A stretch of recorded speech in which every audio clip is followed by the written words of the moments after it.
नमस्कार। जनता पॉलिटिक्स में एक बार फिर आप सबका स्वागत है। आज हम एक बेहद रुचिकर विषय पर चर्चा करेंगे और आपको वह बताएंगे जो 98% भारतीयों को नहीं पता होगा। वह क्या है? वह है आपके देश की उम्र। जी हाँ, निसंदेह आपको भारत की सही उम्र का पता नहीं होगा। भारतीय सभ्यता कितनी प्राचीन है यह जानकर आपको आश्चर्य भी होगा और गर्व भी। अगर आप पश्चिम देशों के खोजियों यानी वैज्ञानिकों को देखेंगे तो मानव की उत्पत्ति मात्र कुछ लाख वर्षों पूर्व की बताई जाती है और उसमें भी एक बड़ा कालखंड मानव को जंगलीपन तथा प्रागैतिहासिक मानव के रूप में बिताना पड़ा था, ऐसा बताया जाता है। सभ्यता या इतिहास का प्रारंभ तो अब से केवल 10,000 पूर्व ही हुआ था, ऐसा उनका मानना है। साथ साथ यूरोपीय विद्वानों ने विश्व की सभी संस्कृतियों के परंपरागत इतिहास को झुठलाकर अपना एक नया इतिहास बना लिया, जो पूरी तरह कल्पनाओं, अनुमानों और अटकलबाजियों तथा अज्ञानता पर आधारित है। ऐसे में अगर कहा जाए कि भारत का इतिहास लगभग 1 से 1.5 करोड़ वर्ष पुराना है तो यह अविश्वसनीय लगेगा। चलिए आप इसको क्रमवार समझने का प्रयास करते हैं और कुछ तथ्यों को भी देखते हैं और इसके लिए अनेक भारतीय व विदेशी वैज्ञानिकों और इतिहासकारों के प्रमाणों पर भी एक नज़र डालते हैं। सबसे पहली बात कि इतिहास को कैसे पता किया जाता है या जाना जाता है। यदि हम दुनिया में सभ्यता की बात करें तो आज अमेरिका 200-250 साल पुराना है, ब्रिटेन 2000 साल पुराना है, फ्रांस 2500 साल पुराना है, जर्मनी 3000 साल पुराना है और सबसे प्राचीन इटली, जिसे रोम के नाम से जाना जाता था, वो करीब 4500 साल पुराना है। इटली यानी रोम से पहले कोई देश या सभ्यता धरती पर नहीं थी, ऐसा माना जाता है। भारत की सभ्यता को अधिकांश वैज्ञानिक और इतिहासकार 5 से 7 हजार वर्ष प्राचीन मानते हैं और यही सब जगह पढ़ाया भी जाता है कि भारत 5 से 7 हजार वर्ष प्राचीन है।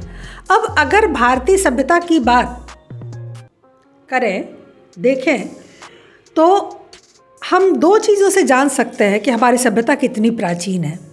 पहला है जेनेटिक या जीन्स या वंशानुक्रम या आनुवंशिक, जिन शब्दों से भी आप समझें, जिसे हम डीएनए के माध्यम से जान सकते हैं। इसमें जो अध्ययन किया गया है वैज्ञानिकों द्वारा, उसमें पता चला है कि भारत में मेल डीएनए 55,000 साल पुराने हैं। अब अगर आप पूरे विश्व की आबादी को देखें तो अफ्रीका को छोड़कर बाकी सभी देशों में 80% से ऊपर भारत का ही डीएनए मौजूद है। वो सभी लोग भारत से माइग्रेट करके पूरे विश्व में फैले हैं। ऐसा आज साइंटिफिकली प्रूव हो चुका है। दूसरा जो तरीका है जानने का, वो तरीका है, सबसे बड़ी बात एक चीज़ और, कि आप इसे झुठला भी नहीं सकते। डीएनए के किसी प्रूफ को आप झुठला नहीं सकते। दूसरा जो तरीका है वो है इतिहास को जानने का, वह है आर्कियोलॉजी। आर्कियोलॉजी यानी पुरातत्व शास्त्र, और एक और है कार्बन डेटिंग, तो जिसके माध्यम से किसी भी पदार्थ, वस्तु या जीव की उम्र का पता चल जाता है। अभी देश में जो सबसे प्राचीन स्थान पुरातत्व विभाग द्वारा खोजा गया है वो हरियाणा में है, जिसका नाम है भिराना। इस जगह की कार्बन डेटिंग से पता चला कि ये 10,000 वर्ष पुराना है। ये हड़प्पा सभ्यता का ही एक हिस्सा था।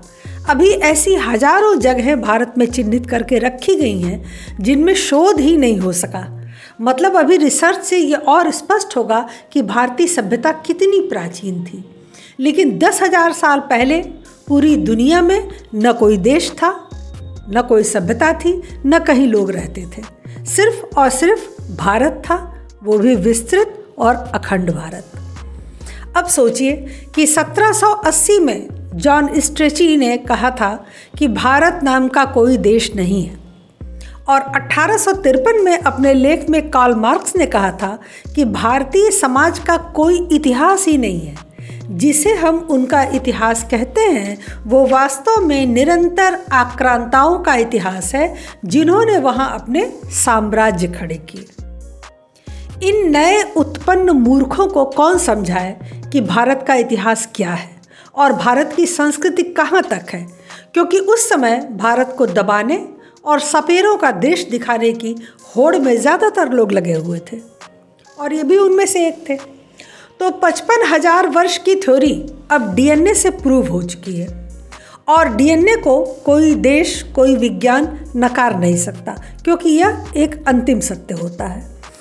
अब आगे बढ़ते हैं और देखते हैं कि बीबीसी जैसा भारत विरोधी चैनल भी क्या लिखने पर मजबूर हो रहा है। बीबीसी लिखता है यही कि भारत का इतिहास 20 लाख साल पुराना है। दरअसल अभी 4 वर्ष पूर्व मुंबई में भारत के 20 लाख सालों के इतिहास से जुड़ी एक प्रदर्शनी लगी, जिसका नाम रखा गया था India and world, a history in 9 stories. इस प्रदर्शनी में उस समय के उपलब्ध मूर्तियों, बर्तनों और चित्रों को 9 वर्गों में बांटा गया था। इसमें 10 लाख वर्ष से भी पुरानी कुल्हाड़ी, 3500 ईसा पूर्व का टेराकोटा का बर्तन, सिंधु घाटी सभ्यता का 2000 ईसा पूर्व का सोने के सींगों वाला बैल, ये हरियाणा में मिला था, लाल रेती पत्थर से बनी मूर्ति आदि 100 से अधिक कलाकृतियाँ या प्रदर्शनी इस प्रदर्शनी में शामिल थी। प्रदर्शनी में कुछ वस्तुओं को लंदन के म्यूजियम से लाया गया था, जो पहली बार वहाँ से बाहर निकली थी। तो यहाँ से भारत के इतिहास का 20 लाख वर्ष पुराना होना प्रमाणित हो गया। अब और आगे बढ़ते हैं। अब श्री राम के जन्म की बात करते हैं। पुराणों के अनुसार विष्णु जी के 7वें अवतार भगवान श्री राम का जन्म 24वें महायुग के त्रेता युग के अंत और द्वापर युग के प्रारंभ यानी कि संधिकाल। इस प्रकार अगर गणना करें तो श्री राम अब से लगभग 1,81,00,000 वर्ष पूर्व पैदा हुए थे। फारसी विद्वान अल-बरूनी ने जो पुस्तक लिखी, उन्होंने भी पुराणों के आधार पर अध्ययन करके गणना करके अपनी पुस्तक में यह बताया कि श्री राम उसके समय से 1,81,48,132 वर्ष पूर्व पैदा हुए थे। 10-12 इतिहासकारों व गणतज्ञों ने अपनी अपनी गणना में लगभग यही समय श्री राम के जन्म का बताया, जबकि अमेरिका जो नक्षत्र गणना केंद्र है वहाँ पर जो अध्ययन हुआ उसमें श्री राम को 7,300 वर्ष पूर्व का बताया गया। ऐसा क्यों हुआ?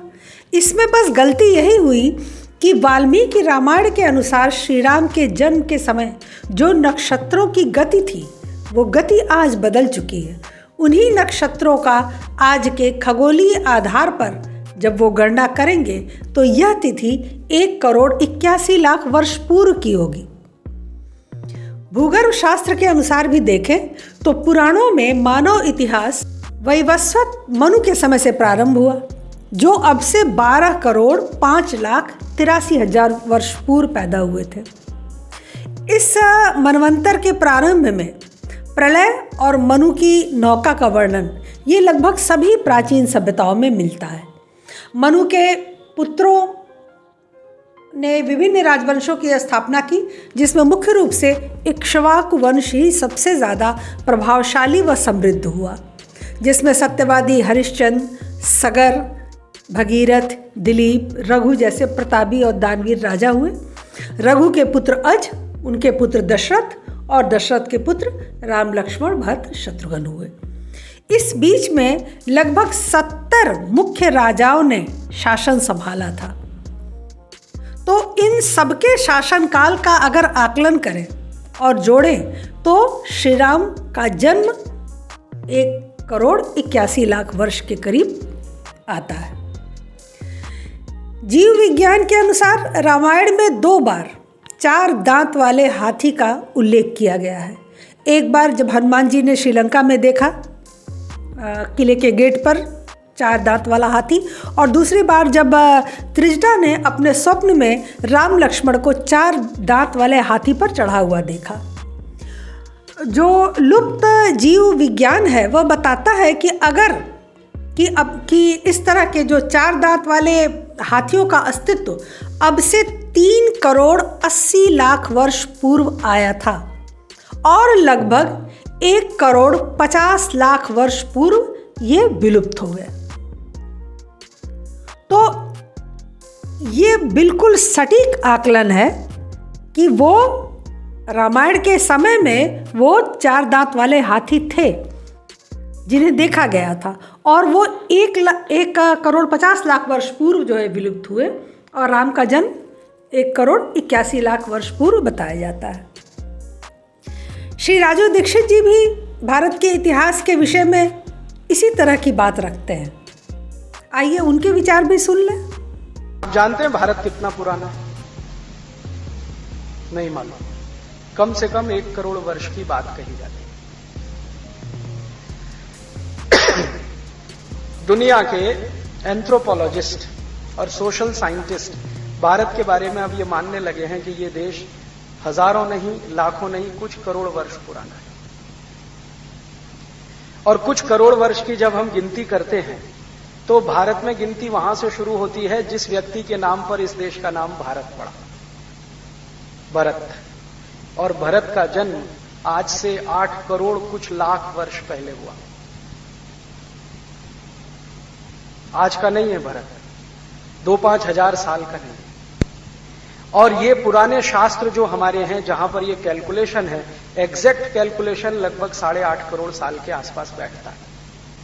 इतना पुराना देश। तो इससे स्पष्ट होता है कि 8.5 करोड़ वर्ष पहले दुष्यंत और शकुंतला के पुत्र राजा भरत का शासन था, और भारत देश का स्वरूप, जिसे प्राचीन काल में अलग अलग नामों से बुलाया गया, मसलन जम्बूद्वीप, भारतखंड, हिमवर्ष, अजनाभ वर्ष, भारतवर्ष, आर्यावर्त, हिंद, हिंदुस्तान और इंडिया, तो इसका इतिहास लगभग 1.5 करोड़ वर्ष पुराना है। चलिए और आगे देखते हैं। तो IIT रुड़की के वैज्ञानिकों ने एक अध्ययन में भारत का 4 करोड़ वर्ष पुराना इतिहास पाया है। यहाँ समुद्री गाय, जिसे डुगोंग कहते हैं, उनके जीवाश्म पर शोध करने से ये पता लगा कि भारत में समुद्री गाय का इतिहास 4 करोड़ 20 लाख वर्ष पुराना है। वैज्ञानिकों ने दावा किया कि भारत में स्तनधारी समुद्री गाय की 4 प्रजातियां मौजूद थीं। लेकिन बात 4 करोड़ 20 लाख वर्ष पर भी खत्म नहीं होती। अभी 2 वर्ष पूर्व झारखंड में राजमहल की पहाड़ियों पर वैज्ञानिकों को 20 करोड़ वर्ष पहले के जीवाश्म मिले हैं। बताया जाता है कि यहाँ जुरासिक काल यानी डायनासोर के समय की पेड़ की पत्तियों के छाप मिले हैं। अब इस इलाके से और भी प्राचीन जीवाश्म मिलने की संभावना देखते हुए वैज्ञानिकों की रुचि बहुत बढ़ गई है। आप बस ये सोचते रहिए कि 2, 4, 8, 10, 20 करोड़ वर्ष पहले की वस्तुएं, जीवाश्म, DNA, यह सब कुछ सिर्फ और सिर्फ भारत में ही क्यों मिल रहे हैं? कोई 1 लाख वर्ष पुरानी निशानी या अवशेष किसी भी देश में आज तक नहीं मिले, जबकि भारत में करोड़ों वर्ष पुराने चिन्ह मौजूद हैं। इसी से भारत की उम्र भी तय हो जाती है। अभी नासा ने महाभारत के भी प्रमाण दिए हैं। कुरुक्षेत्र युद्ध के और रामायण के प्रमाण तो सबको पता ही है। सेतु समुद्रम या राम सेतु के विषय में नासा ने प्रमाण दिए हैं, और नासा ने राम सेतु की कार्बन डेटिंग की तो उसे 5,13,000 कुछ 100 साल पुराना बताया। यह भी बताया कि पूरा का पूरा पुल अभी भी सुरक्षित है। बस इतना हुआ है कि वो समुद्र के ऊपर था, आज वो समुद्र के नीचे चला गया है, जिसका कारण अनेक सुनामी और तूफानों को बताया गया है। लेकिन वो पुल कहीं से आज भी टूटा नहीं है, यह नासा के चित्रों में स्पष्ट हुआ है। अब सोचिए कि 5,13,000 साल पहले क्या टेक्नोलॉजी रही होगी हमारे पास। और यहाँ पश्चिम के वैज्ञानिक कहते हैं कि 5 लाख वर्ष पहले प्रागैतिहासिक काल था, पाषाण युग था, कोई औजार कोई तकनीक नहीं थी, न मानव सभ्यता का विकास हुआ था। कितना भारत के इतिहास को अंडर एस्टिमेट किया गया। दुनिया में यह देखने और सोचने वाली बात है। वैज्ञानिकों ने चीतों के डीएनए पर रिसर्च करके पाया कि उनका इतिहास 2.5 करोड़ से 3 करोड़ वर्ष पुराना है। 1 करोड़ वर्ष पहले भारत में चीते पाए जाते थे। दुनिया के अधिकांश वैज्ञानिकों का मत है कि 40-50 लाख वर्ष पहले मानव की उत्पत्ति हुई। उसके पहले धरती पर मनुष्य नहीं थे। तो भारत का इतिहास 40-50 लाख वर्ष का तो है ही, यह तो माना ही जा सकता है। लेकिन हमारे वेद पुराणों में जो कहा गया है वह करोड़ों वर्ष का इतिहास पूरी तरह प्रमाणित होकर दुनिया के सामने आए। इसके लिए अनेक अनुसंधानों और प्रयोगों की ज़रूरत है। विगत 70 सालों में भारत में पुरातत्व विभाग और इसके जैसे अन्य विभाग ये सिर्फ संरक्षण के कार्यों में लगे रहे, उससे ज़्यादा उन्हें कुछ करने का अवसर ही नहीं मिला। इधर 7-8 सालों से सिंधु घाटी सभ्यता से लेकर राम सेतु तक हर जगहों पर बड़े पैमाने पर यह काम शुरू हुआ है। संस्कृत मंत्रालय और भारत सरकार इसके लिए हर संभव मदद भी कर रही है। आपने गौर किया होगा कि जितने भी अन्वेषणों या जितने भी आविष्कारों की बात यहाँ की गई है या जितने भी अखबारों की कटिंग यहाँ दिखाई गई है वो सब पिछले 5 से 7 साल के अंदर के ही हैं।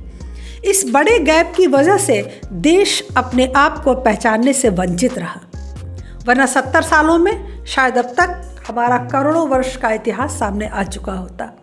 सनातन संस्कृत की प्राचीनता और महानता दुनिया तक नहीं पहुंच सकी, लेकिन अब नासा जैसे संस्थान भी 5.5 लाख वर्ष पहले राम राज्य होने की बात स्वीकार करने लगे हैं।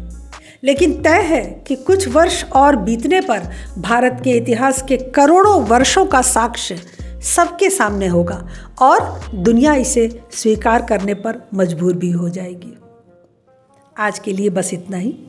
हमारे चैनल को सब्सक्राइब करें, लाइक करें और सभी प्लेटफॉर्म पर शेयर करें।